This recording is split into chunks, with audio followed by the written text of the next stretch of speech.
Klaus? I didn't really want to make long comments, but I do appreciate Jansson's approach to critical thinking, and I think that's to me closer to what I am always arguing. And I think, to me, my main objection against several other things is the notion of thinking. Well, systems thinking or design thinking is very nice. If you can say, I'm a thinker of XYZ, but this is not the issue. The issue is to act. And I think what I'm missing among systems thinkers is the actions that follow from understanding. So I think, to me, the uncritical approach is one where you try to understand what exists, to explain, but not do anything about it. So I think this is to me, that's where, to me, critical cybernetics comes in, by suggesting that one has to do something about it, and in doing things you verify your view, your theories, etc., etc. I think systems thinking by itself is almost, it's a nice self-entertainment, but not much more. I hate to say it, be so radical, because there's no doubt when one has to start thinking before acting. There is no doubt about it, but that should not stop there. Klaus? Can I just respond to that? Because I mean, I don't think that you could have been listening to anything that I said, Klaus, because the whole of the point of soft systems, emancipatory systems, critical systems, was that it was based upon action research, which is carrying out of action and learning from that action. I think you have a particular view of systems thinking or systems science, which you find it impossible to get away from, however much people say that it is not like that any longer. It's based upon different traditions, different philosophies, different forms of thinking. It's action research based, it's practical. There are actions and other actions. Engineers act, there's no doubt. But that is different from acting within society, with changing certain systems. I've just talked about acting in society and everything I said with regard to soft systems and emancipatory systems and the critical systems. It's all about acting in society and learning from that action. Hugo, you want to say something? I saw you raise your hand. I wanted to say something, but I think Mike explained it perfectly well. Thank you. Jamie. Yes. Okay, so my background is strategic management. I joined this conversation in July. So I'm not a cybernetician. However, in strategic management, these people have looked at system science, system dynamics, cybernetics, operations management. One of my professors was very much into operations management. I'm coming from Purdue University, if that rings a bell for Mike Jackson. They have a huge engineering department, and many of those engineers actually end up taking a management degree because they kind of fail. They're not good enough for engineering, but they're definitely very good done at management and to take an operational approach. So what I'm hearing, I think, is when Klaus is talking about system science and about critical cybernetics, he's assuming different identity relations than other people do. And so that the miscommunication is all about having a clear discussion of those identity relations. And so I agree. I understand when Mike say I'm doing action research, but that's not the issue. The issue is what is the theoretical model that's informing your action research. And so I think so far the model that I've heard articulate Klaus is one that very clearly makes a distinction between a human, an artifact, and a material world. So the mind, matter and artifact, and then it looks at how those things interact. And all these other system approaches or system dynamics, they kind of do the same thing, but they don't really spell that out, I guess. And for instance, I didn't hear Mike Jackson say anything about human development. And I'm assuming it must be somewhere there via the Tavistock Institute and their original work with psychoanalysis. But it's like very important. I mean, and I don't know, I'm assuming it's part of Klaus's model. Like, is a baby identical to an adult? And if not, if the baby is different from an adult, then we need to include education as a critical component. And the moment we talk about education, we actually talk about everything, including how mathematics is taught, how philosophy is taught. And I think that helps to make a connection with, excuse me, my thing is blocked. Kwangko's work, because he starts talking really about the human, but and suffering, and I think you didn't mention it, but I'm assuming that you do make a distinction between a baby and an adult, and that is part of your thinking. So what happens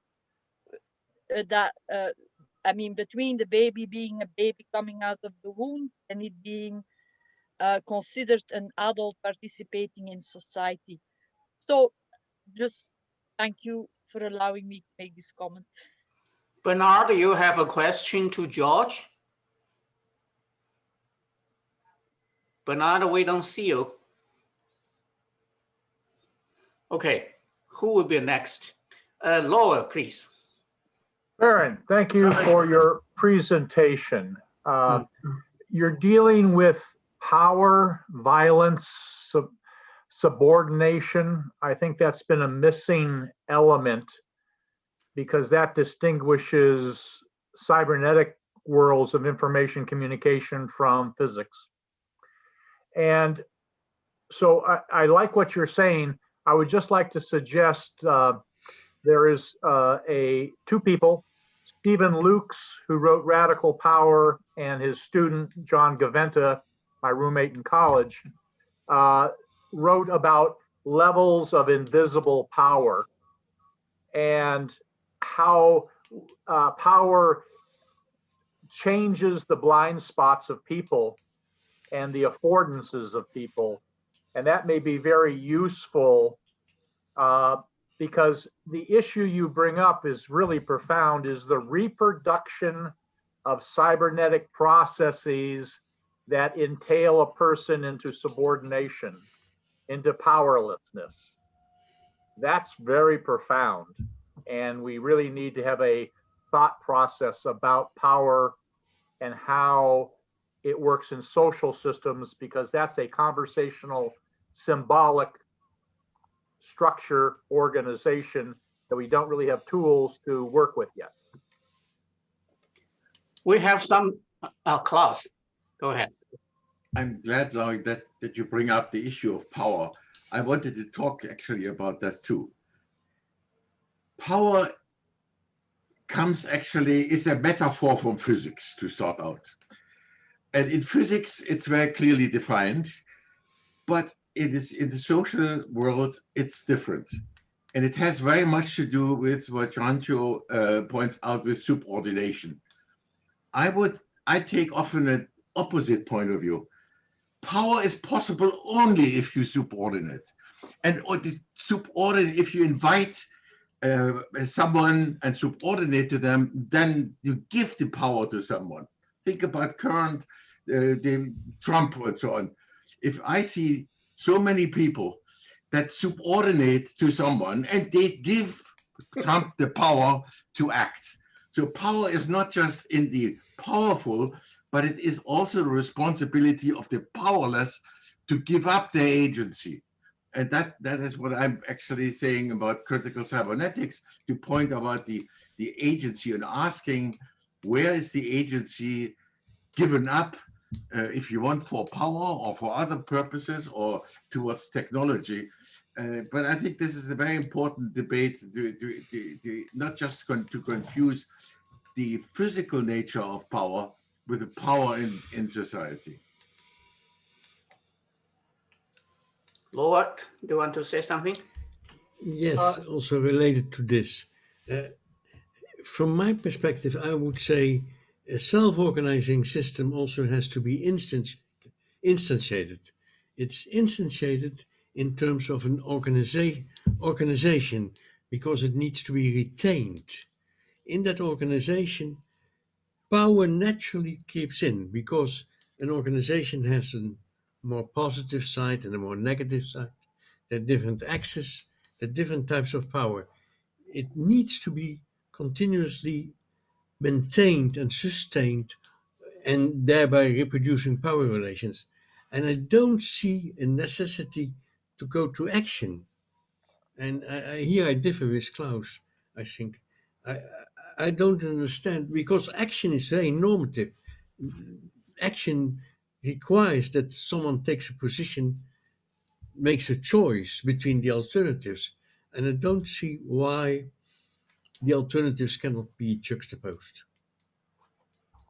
Can I respond to that? Yes, you're absolutely right that that social system self-organization and so power often emerges. But the point is actually, if you join an organization, you make commitments to other people, to listen to them, to have conversations, of what, in quote, we as an organization want to do.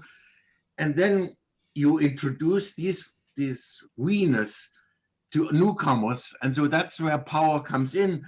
But, Yes. but organizations are sustained by the commitment of the members of the organization.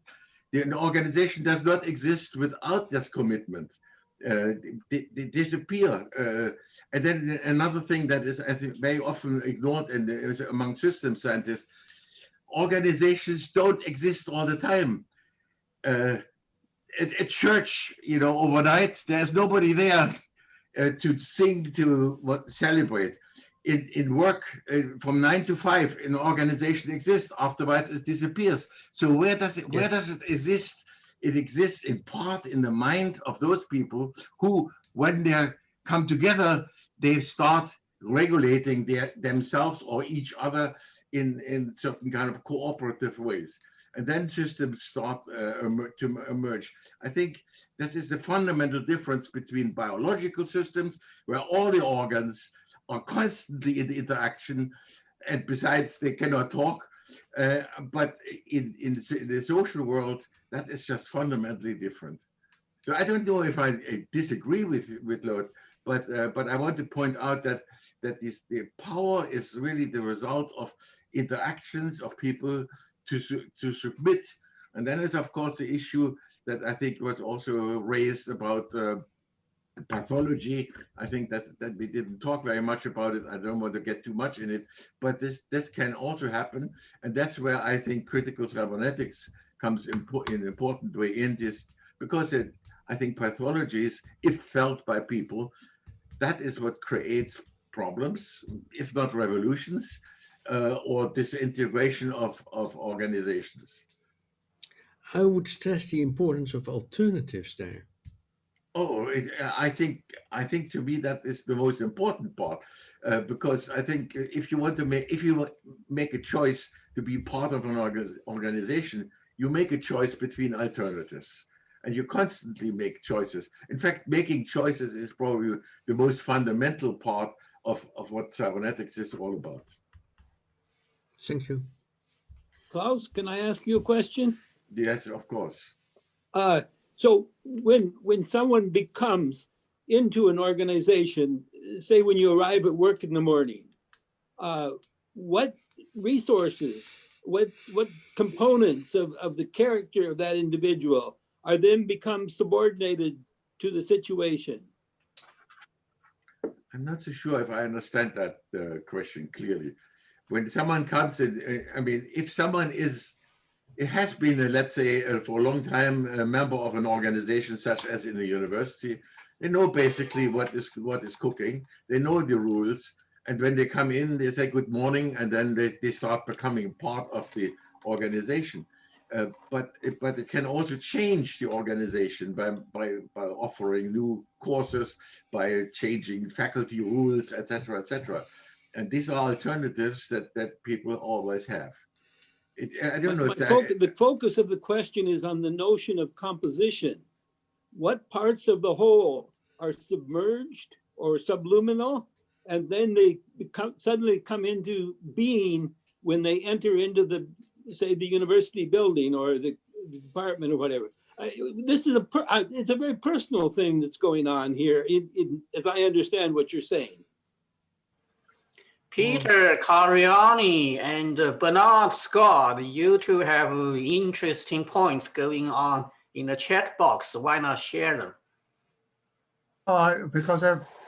Thank you, Jason. I'll share something now. Every time someone gets in quicker, but I think I've been running in parallel with Peter in the chat, where we are acknowledging that many people in the world are victims of power, subordinates, or oppressed, not by choice, and sometimes not even with the awareness that they are in an oppressed condition. And I've given a reference there to the wonderful little book by Paulo Freire, Pedagogy of the Oppressed. And he points out that in a situation where you have the oppressed and the oppressee, the oppressor rather, both are victims.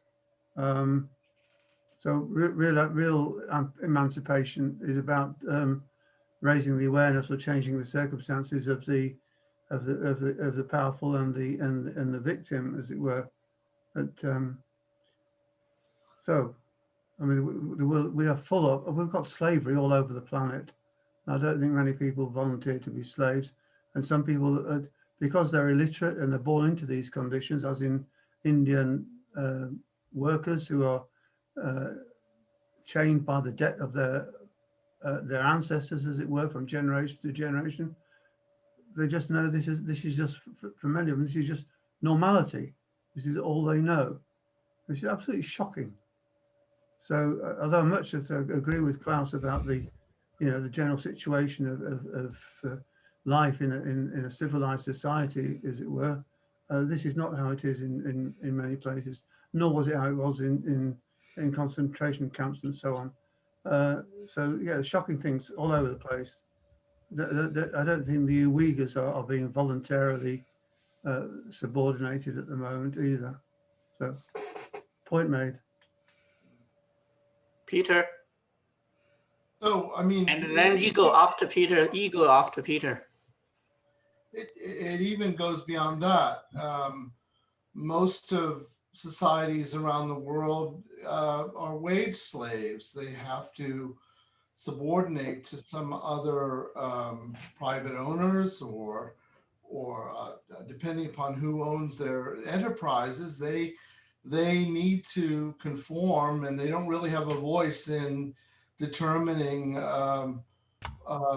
their conditions of work or how the firm is governed. So the idea of worker control and worker ownership is very marginal at this point. Most of us depend on our jobs, and therefore we depend on, and we have to subordinate ourselves to whoever it is who controls the economic institutions of which we are a part. So I think we need to expand the realm of voluntary control and choice. I think Heinz von Forster said something to that effect, that if you want to, basically, if you want to increase freedom, you increase choice. And so that's what we need to do. But the notion that most of us have, unlimited choice in our day-to-day work activities is I think ignoring the realities of most people. May I just add to that, Peter? I agree with you entirely. I didn't realize that you were such a radical. But can you hear me? A radical. A radical. Oh, yes, I have You're been. obviously some sort of lefty socialist. I can't say I've lived up to it, but But what I'd like to say is that, yes, you've generalized this notion of emancipatory education. Many people live their lives in a kind of unaware state of just being, as you say, wage slaves or just doing what they do, raising the families and so on. It's only a privileged few of us who actually have had education enough to think critically about these things. So one of my sort of big messages, given all the horrors that are facing us on the planet, we really need to have more education. I call it education for cybernetic enlightenment, and that people become more and more aware of the extent to which they are bound into their circumstances by all the things that go on, which are invisible to us, invisible to many. And we're going to be forced to confront these contradictions about why 1% or fewer than 1% of the planet has got 90% of the resources and so on. We're going to face these things more and more closely as time passes. And earlier there was a mention of, just to show that I'm not being a radical particularly, earlier there was a mention of John Dewey, who wrote some very nice books. And one of them is Education and Democracy.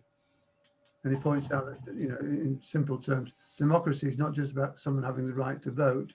He says if you really want to have a properly democratic community, then people need to be educated into being aware of what it is that they're up to when they are voting in a democracy. So education, for him, education and democracy go hand in hand, which is he's basically saying the same thing as Freire says. We need the education, we need the awareness, not just the training and the conditioning that goes on in the name of education. you could say he was a radical Democrat. He wants to emancipate people through democratic process. Yes. I don't know how else you can emancipate people. Hugo. So I would dearly like to go back to the Joancho's last question, because he threw in a new player in the game.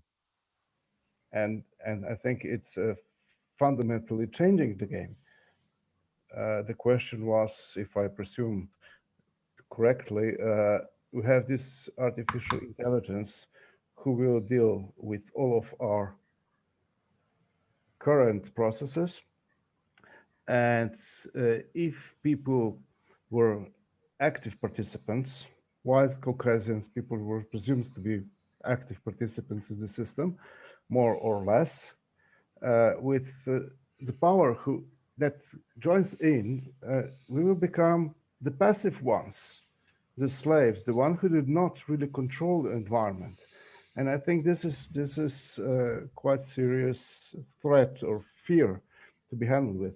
Now, I think the question is, we have the cyber systemic tool set, and I'm not using cybers, and I'm not using systems. I'm using cyber systemic tool set. The question is,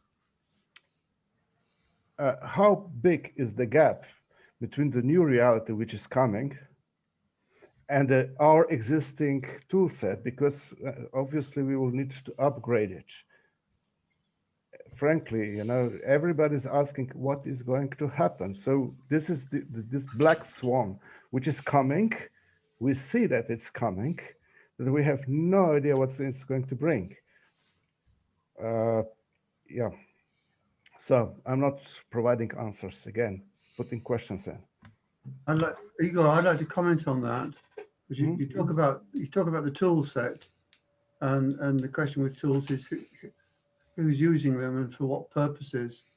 I just before this meeting this afternoon, I listened to a kind of science fiction drama on radio, BBC Radio 4, and it painted a world where all of medical care had been automated and was in the hands of a private company which just ran algorithms based on genetic profiles and various monitoring systems which check the physiological state of their of its clients, but there's no alternative. And all the doctors were out of work. There's no role for them in that system. And the play was about how some doctors fought back, and they discovered that the automated system, whenever it came across an anomalous case where one of its clients died unexpectedly, they just dispatched a drone to take away the dead body and buried the data. I mean, it was very dark. But what I wanted to say is that whilst we're doing this, we've got the technologies coming along, but the crises we're facing, we do know about those. I've learned a lot from Greta Thunberg. She knows about tipping points and positive feedbacks, and these things are imminent. Meanwhile, we have incredible stupidities. Today on the news, we have everyone's congratulating Saudi Arabia for having got some kind of rocket or whatever to Mars. Now, why on earth are people exploring outer space? And well, put it another way, NASA spends less than 10% on Earth science than it does on space sciences. Why, oh why, are people going out there into space and worrying about space when we've got so many needs on the planet right here? Sorry, that's a particular hobby horse of mine. So we will be, just following Ashby's law of requisite variety. If we do not acquire the variety, as Peter's noted, to manage the variety we're going to be faced with, we'll be gone. We'll be gone.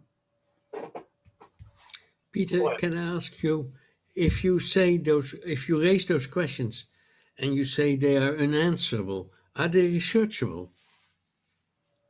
How could one go ahead? Because if you have unanswerable questions, then it stops.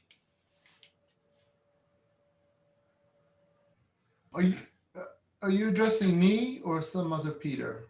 Igor. I didn't say that they are unanswerable.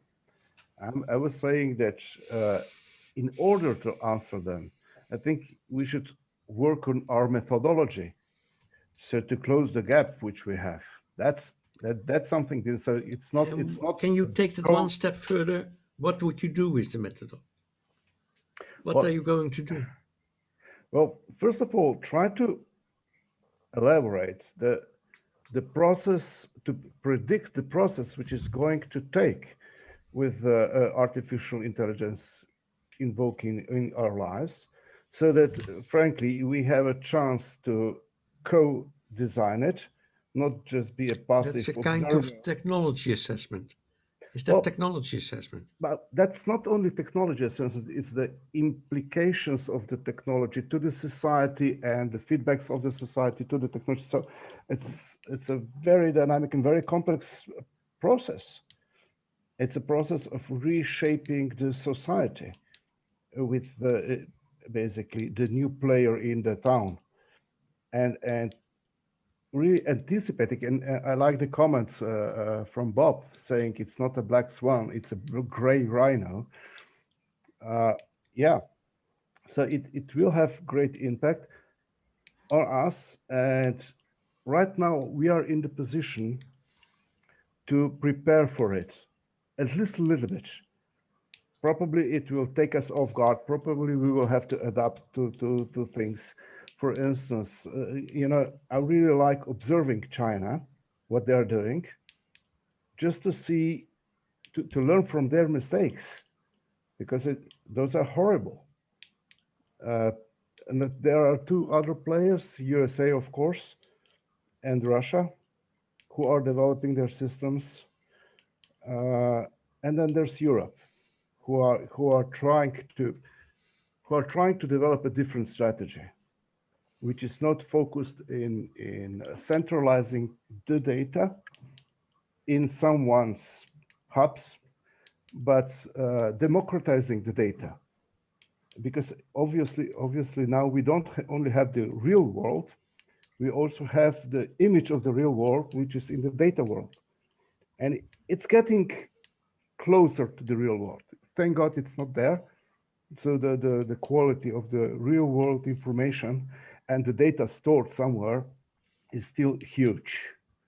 But since it is closing up, the support for the decisions, if somebody actually has the complete data, is enormous. And then the Orwell's world burnout might actually occur.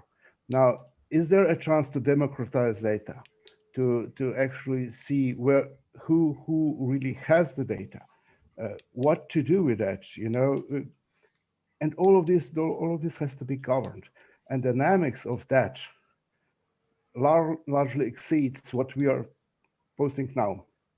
Okay, so tons of questions which are unanswered. Lowell and then Klaus. Thank you, Igor, because you pointed out a very important issue that we should be discussing concerning power and what's beyond power. We get trapped into talking about power in terms of physics. And power is language, is in communication, is embedded. The problem that you've just presented, Igor, is the design of an organization to process information that is superior and more powerful than the natural occurring society or individuals. If there's an asymmetry. Yes. So critical cybernetic thinking and writing and actions has to be understanding the power, as Dr. Barron talks about. But what's the next step? And that's where I want to talk about Mike Jackson's ideas and pointing to Kenneth Boulding. Kenneth Boulding, basically in the image, had one sentence that says it all. Organization is the obverse of chaos. Organization. So we need to go from power to the structuring of organization and the consequence of that organization, whether it be Lutz conversation theory or whatever, that's organizing and putting things together. So from the Kenneth Boulding standpoint, it's the process of image formation under the stimulus of those messages transmitted through a network of communication. What's the organization of that network of communication that competes with an AI structure or not? So we need to go from power analysis, which is a critical aspect of our theory, to what is the science of organization of the formation of an image and the consequence of that image over time that results in vicious cycles or virtuous interactions. That allows us to go back to the chapter 10 of the image by Boulding, where he says, until we put image and truth and a new truth function that's not science together, we cannot control the evolution of our society. Precisely, you have to bring evolution theory in. Absolutely, Yeah. absolutely. Mhm. Well, if I may, sorry, Klaus, go ahead. I just wanted to make several comments. First, Bernard, I think, thank you for bringing Paul Freire into the game, into the discussion. But you mentioned education is important. Yes, it is important, but it assumes one big mistake, namely, there is one way of knowing that you are educated or not educated. I think the point is to have an alternative way of thinking. And I think this is what I learned from, for example, from Rorty, from several people that deal with and emancipation, including actually reading carefully Paul Freire. It is not just raising awareness, but it's alternative metaphors, alternative ways to explain, and they will make a difference. Now, what Igor just was saying to me is also goes in that direction. It's not enough to just improve a system. If you want to change it, if particularly to the better, then you have to undermine it. And there are ways of doing this. Most of them have to do with language, with the metaphors we use, etc., etc. And I think, to me, that is an often neglected area, to the idea of of education is just a straight way towards absolute wisdom or general theory or general systems understanding. That is, to me, just a mistake. General systems are general in someone's head, but they are not general in the world. Thank you for the positive reply, Klaus. In response to what you're saying, I did refer to education for cybernetic enlightenment, by which I meant the kind of awareness of the use of language and metaphor that you're talking about, that should be part of the education of the enlightening, the leading out into the light. So I agree with you. So that it's that kind of education that is necessary, that kind of raised awareness. Okay. But there's a difference between critical awareness and critical education, and education is just to understand what is existing. Well, and I think that is perhaps an important difference. Yes, we're down to language metaphors. Educo is the Latin. It means to lead out. So if it's proper education, it leads out into some kind of enlightenment, some kind of better awareness. But agreed, most education systems, as Heinz has argued many, many times, don't do that. They just train people to be robots. Yes, Jamie, exactly. after Jamie, Mike, and Laura. Okay, as a quick follow-up, this Dewey, democracy and education, he's exactly arguing, I think, Klaus, for the type of education that you mentioned, that you go out, you do things, and now maybe you get back and you reflect on what you have done. So I think he takes your point very serious. Now, what I found interesting in Igor's comment was his emphasis on that we have more and more data and that the data are coming.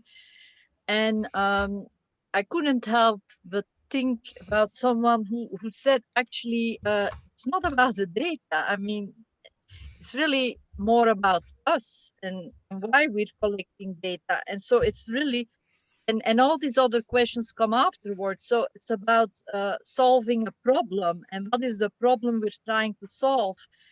And then we set up discourse communities or something like it to around the problem, and now we figure out a way to talk and solve it. And so that is the state of the world at the moment, that we have all these different discourse communities that are actually, some of them are really working on interesting problems that are relevant to our conversation. But in order to know that they're doing this, we need to be able to, we need to be willing to listen to them, because maybe they don't know what we are doing. And so I think cybernetics is like a, or system science, or whatever you want to call it, I think is a perfect community or a discourse community to engage other communities, because it's trying to look at everything at once. Mike. So I would like to say, can any of you comment on this issue of like how important is the problem before we actually look at the data? Mike, you're muted. I like that comment from Margarita. And the problem is we have two discourse communities here. And I'm not absolutely sure that we're having the conversation between these two discourse communities that would be the most profitable. I mean, let me give you an example. Klaus consistently wants to represent systems thinking in a particular way, which I don't recognize at all. And on the other hand, I have to say, listening to George's presentation, he had cybernetics placed in as a particular subsection or sub-aspect of system science, I guess. And George, I think you were saying that you saw its main benefits to do about maintaining, regulating, controlling, keeping in existence systems, and it had a vital role to play in that. So what's interesting is that what George is saying about cybernetics is exactly the same as what Klaus is saying about systems thinking. And in a sense, both, in my view, are misrepresenting the other. So what I was trying to do was to show that there are different types of cybernetics, different types of systems thinking, and you need to get the discussion going across the parallels, the elements between, for example, hard systems thinking and first order cybernetics, second order cybernetics and soft systems thinking, emancipatory systems thinking and critical systems thinking, which have been going for 30 years. There's been a big debate on critical systems thinking for 30 years. I mean, if cyberneticians don't know about that, then it's about time they did some reading. We've got to somehow get this discourse going between these two communities before we can move out, as Margarita said, to other communities and take this transdisciplinary thing that we have here in cyber systemics, as Igor calls it, to try and convince some other people that we've got something worth listening to and something worth using. I'd just like to agree with you. Can I just say, Mike, I think you expressed that this notion of the different discourse communities very, very well, and the fact that they often don't read each other, don't know about each other. And it's one of the ironies of the current crisis with that we're spending so much on time online and learning about each other. I've always found the second order cybernetics community, the ASC, to be very US centric, and the critical systems people, which include you, I've known about you for a long, long time, to be sort of UK centric in the sense that I don't see much of a global engagement in your ideas. And we also have this social cybernetics community, which Wancho has told us about, which is it's actually an international community of Spanish, Japanese, German, from people from all over the world who do social cybernetics and regularly have conversations about critical systems and critical cybernetic thinking. So we are joining up. That's some good news, and hopefully we are listening to each other. I mean, and I thank you for pointing out that the systems world does have elements of or acknowledges the relevance of second order thinking. And my comment earlier was that George in his schema didn't have it in there. So he's not, in that sense, he's not taking responsibility for his own, he's not being present in what he's doing. He has to critically be aware of that he's created this schema and put cybernetics where it is. Anyway, thank you, Mike. Juan? Could you explain what you mean by not owning or not being in it? Oh, hello, George. Well, it's where one stands outside some kind of intellectual construction and creates it without necessarily including the idea that it is a creation. I think I've posted it once before. I wonder how many here have ever actually tried to create an AI of some kind. I've done not just big data, not just, finding patterns. I've But done actually, I did my PhD research on building a robot that used a emulation of natural intelligence. Basically a simulation of neurons that actually behave the way biological neurons behave. And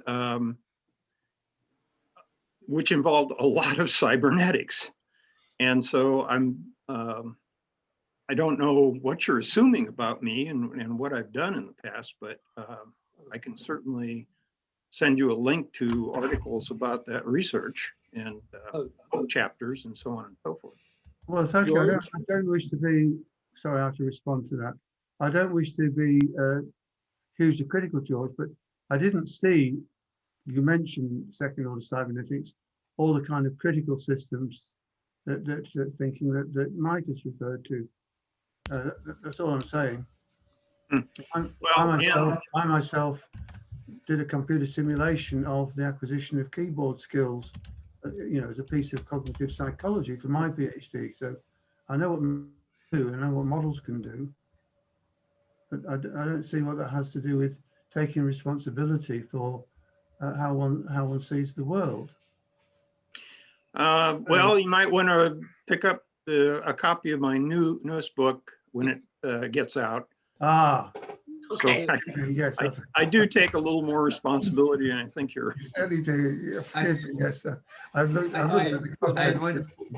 want to Huanqiu raised hand for a long time, and after Huanqiu, please close. just very So we have briefly. some new friends here. We would like to hear from you too. Okay, just very briefly. I think there is a danger to abandon the idea of a multidisciplinary discourse which we are having here by saying, I have a theory that is more general than yours. Or the whole idea of general system theory that covers everything, and cybernetics is a little part of it. Or the other way around. I'm not claiming that, but I think the main thing is to have conversations among different kind of people for different kinds of perspectives, and then also looking at just what is it that we want to solve, and not just generalize and understand. The notion of understanding is very satisfying for the individual that tries to do it, but understanding could not be the issue of a science. That is before one starts acting, and not the sole goal of a science. Huanqiu. Oh, well, I'm so glad that I could be part of this great discussion. I'm so happy, and thank you very much for all the whole.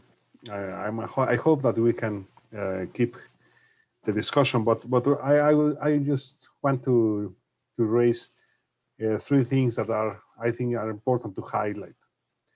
The first is the problem of freedom, and our range of decisions. I think that freedom is much more than making choices. But of course, at least we need to expand choices, of course. But if we only think about choices and we do not ask ourselves why we do choose something, why I choose something, and then I can be able to take responsibility of my choices, and in accordance with Bernard say, I think it's important to think about it. The second is I would like to stress the idea of entertainment and action, and to put another that is very important for this triangle of ideas, which is boredom. Because we are boring, we are entertained, and we have to differentiate when we do something for entertainment, or even when we are working. Many times work is about entertaining ourselves from what is very important or really important. And I agree. Sometimes we need to act, and we can't because we are entertained with something or bored with something. And I think that that's something that we can really discuss, because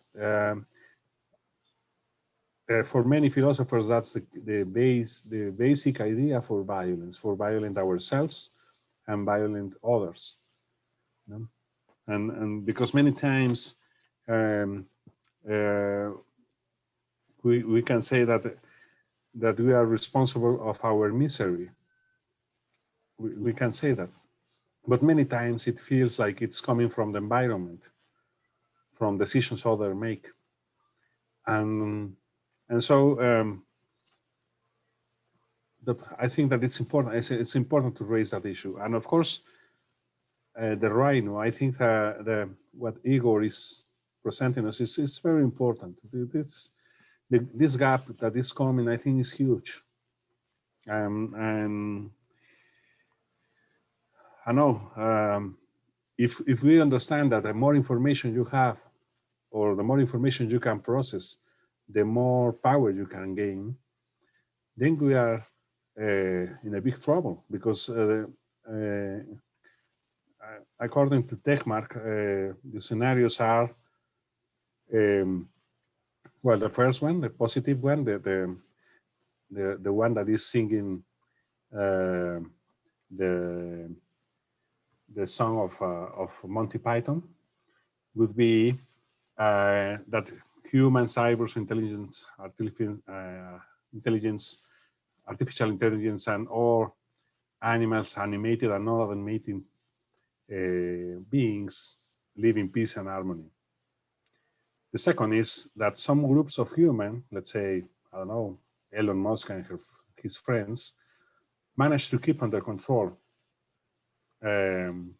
humans and cybers and intelligence, and they fight each other now and then somewhere in the world, and the rest will be victims of that. The third one is the outcome of a potential conflict between artificial intelligence controlling all forms of life, including humans, and being benevolent to us. Or the fourth one,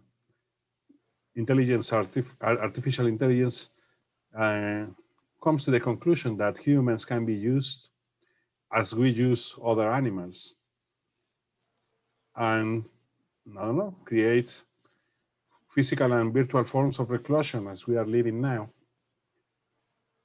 even massive genocides in order to restore the balance of living things, of, I don't know, guarantee the survival of the planet.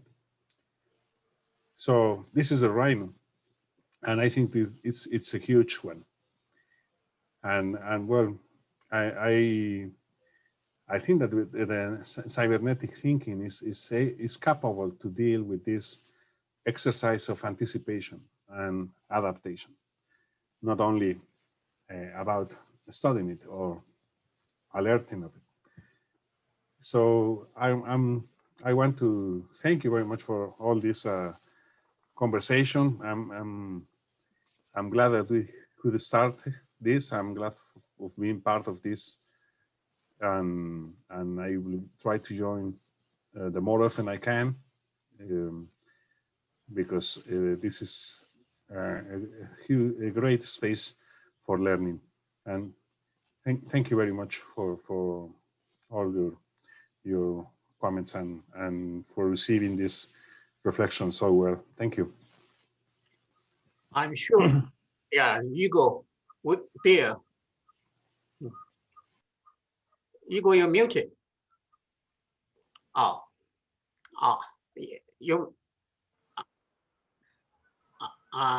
Okay. Anyway, Laura, you have something to say? Yeah, just I'm glad we have our tribal warfares here, because we can hopefully get better understanding, and we don't let our egos get in the way. But I just wanted to focus on, where's the trees and where's the forest, and the larger issue of cybernetics. We can talk about education, but that's a onesies, twosies thing. What is education within? It's within cybernetics, which is governing, the steering. So we really need to be looking at the governing structures. I mean, I started my first free university at age 20. I've created 2 Quaker schools.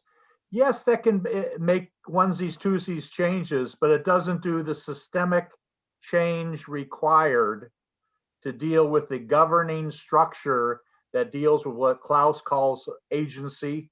How do you paint the cave around you that elicits that freedom versus imposes a violence upon them?